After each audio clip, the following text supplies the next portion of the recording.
महानिकालाच्या महाकव्हरेजमध्ये आपल्या सगळ्यांचं पुन्हा एकदा स्वागत। मुंबईसह 29 महानगरपालिकांचा आज निकाल लागतोय आणि विविध शहरांचे कारभारी नेमके कोण होणार याची उत्सुकता आता शिगेला पोहोचली आहे। मुंबईत महायुती बाजी मारणार की ठाकरे बंधू बालेकिल्ला जिंकणार? पुण्यामध्ये काका पुतळेची युती भाजपला मात देणार का? अशा अनेक प्रश्नांची उत्तरं आज मिळणार आहेत।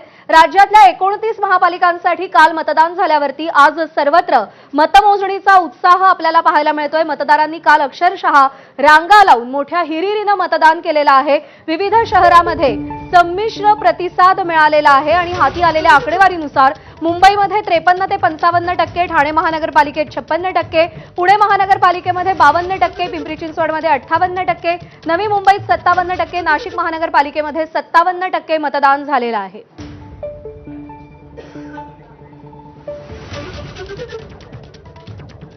आणि आपले प्रतिनिधी वेगवेगळ्या शहरांमधून सध्या आपल्यासोबत जोडले गेलेले आहेत। मुंबईतून निलेश बुधावले आहेत, नाशिकमधून मुकुल कुलकर्णी आहेत, कल्याण डोंबिवलीतून सुरेश काटे आहेत, तर पुण्यामधून मिकी घई आहेत। सगळ्यात पहिल्यांदा मुंबईमध्ये जाऊयात निलेश बुधावलेकडे। निलेश, मुंबईची सत्ता कोण राखणार? महापालिकेच्या चाव्या कोणाच्या हातात जाणार? उत्सुकता आहे आणि अवघ्या 1.5 तासात निकाल हाती यायला सुरुवात होईल। काय वातावरण आहे? प्रज्ञा, मुंबई महानगरपालिका निकालासाठी आता अवघे काही तास शिल्लक राहिलेले आहेत आणि इथली जी प्रशासकीय यंत्रणा आहे ही मात्र सज्ज झालेली आहे। यंदा पहिल्यांदाच खरं तर 8 वाजता मतमोजणीला सुरुवात होती, मात्र यंदा पहिल्यांदा 10 वाजता मतमोजणीला सुरुवात होणार आहे। त्याची जी प्रक्रिया आहे ती देखील या ठिकाणी पूर्ण झाल्याचं आपल्याला दिसतंय। सुरुवातीला साधारणपणे 8 वाजता सर्व कर्मचाऱ्यांना या ठिकाणी हजर राहायला लावलं होतं। 9:30 वाजता स्ट्रॉंग रूम उघडण्यात येणार आहेत। त्यानंतर साधारणपणे गोपनीयतेची 9:45 वाजता शपथ दिली जाईल आणि 10 वाजता पोस्टल मतदानानं या ठिकाणी मतमोजणीला सुरुवात होणार आहे। मी सध्या लल्लूभाई कंपाऊंड या मानखुर्द येथील मतमोजणी कक्षात या ठिकाणी दाखल आहे। या ठिकाणी नवनाथ बन हे एक प्रतिष्ठेची निवडणूक, या ठिकाणी चर्चेतली निवडणूक आपल्याला पाहायला मिळणार आहेत। आजच्या या निवडणुकीच्या निमित्तानं पहिल्यांदाच पाडू यंत्रणा मुंबईत वापरण्यात येणार आहे। साधारणपणे 140 पाडू यंत्र जी आहेत ती पहिले कल हाती यायला सुरुवात होईल, निकाल हाती यायला सुरुवात होईल आणि उत्सुकता आहे मुंबईची सगळ्यात जास्त, कारण का हाय व्होल्टेज निवडणूक आहे इथली। पुढच्या प्रतिनिधींकडे आपल्याला जायचंय, पण पॉवर पॅक पॅनल आहे यामिनी। अगदी, तर आतापर्यंत आपण बघितलंय की प्रत्येक पक्षाच्या प्रवक्त्याला नेमकं काय काय वाटतं आहे आणि त्यांनी त्यांची भूमिका मांडली आहे, पण सर्वसामान्यांची बाजू मांडण्यासाठी आणि खरंच ही निवडणूक काय पद्धतीने रंगली गेली किंवा कशा पद्धतीने झाली हे आपण जाणून घेणार आहोत। पत्रकार आहेत आपल्यासोबत, राजकीय विश्लेषक आहेत। खरं तर काही वेळापूर्वी सगळ्यांचा असा सूर होता की झालं गेलं विसरून जायचं, गंगेला मिळालं।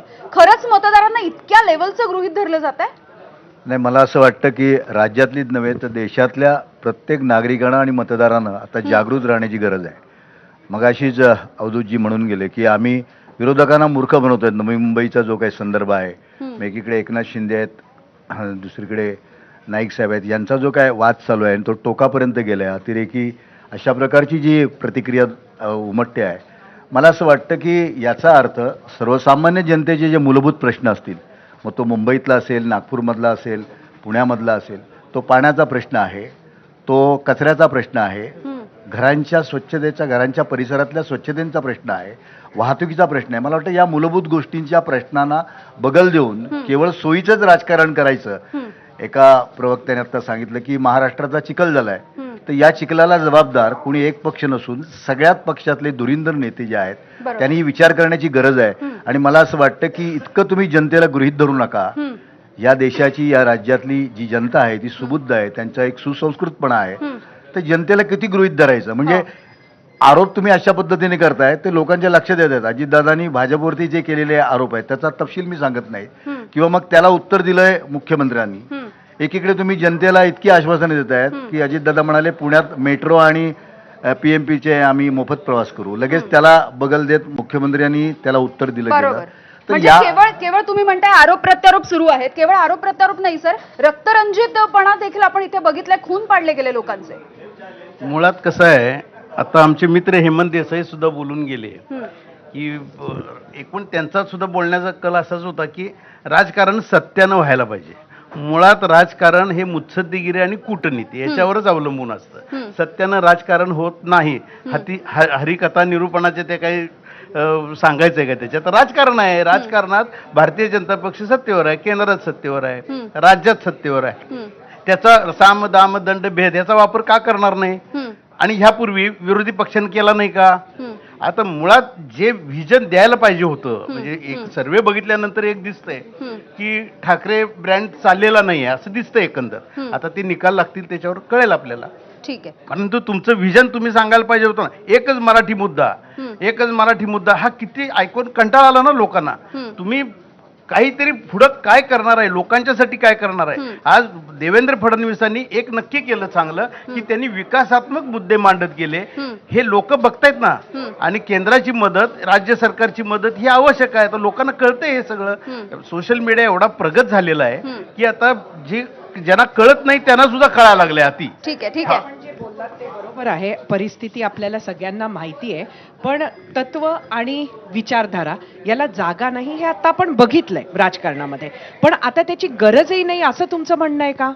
होय, आता त्याच्यात गरजही नाही म्हणजे सत्यानं राजकारण होत नाही. मला सांगायचा उद्देश असा आहे की सत्यानं राजकारण करायचं म्हणजे आता भारतीय जनता पक्ष सत्तेवर आहे, त्यांनी काय कामं केली हे सांगा लागलेत, त्यांनी दाखवत आहेत. मग आता मुंबईतले आता विषय, मग कोस्टल रोड असेल, अटल सेतू असेल, पुढचे जे मुद्दे आहेत ते मांडतायत. पण तुम्हाला सुद्धा 25 वर्ष सत्ता दिली होती ना, पण तुम्ही काय केलं हे तुम्ही सांगत नाही. तुम्ही फक्त मराठी मुद्दा, आज मराठी मुद्द्यावरच आम्ही आहोत, दुसरे काही तुम्हाला मुद्दे नाहीत का?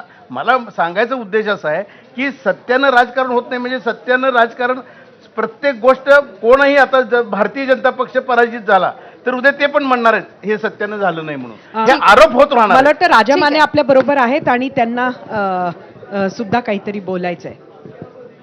नाही, आता सरिता मॅडम, आपण जो आयडिओलॉजीचा मुद्दा मांडला, खरं तर महाराष्ट्राच्या राजकारणातील ही निवडणूक म्हणजे नव्या राजकीय संस्कृतीला जन्म देणारी अशी ही निवडणूक आहे. त्याचं कारण असं की 9-10 वर्षानंतर या निवडणुका होत आहेत आणि जी मुलं मुली 9 वर्षापूर्वी 8-9 वर्षाची असतील त्यांचा तर आज मतदान करताना असा समज झाला असेल की राजकारण म्हणजे असं असतं, निवडणूक म्हणजे अशी असते.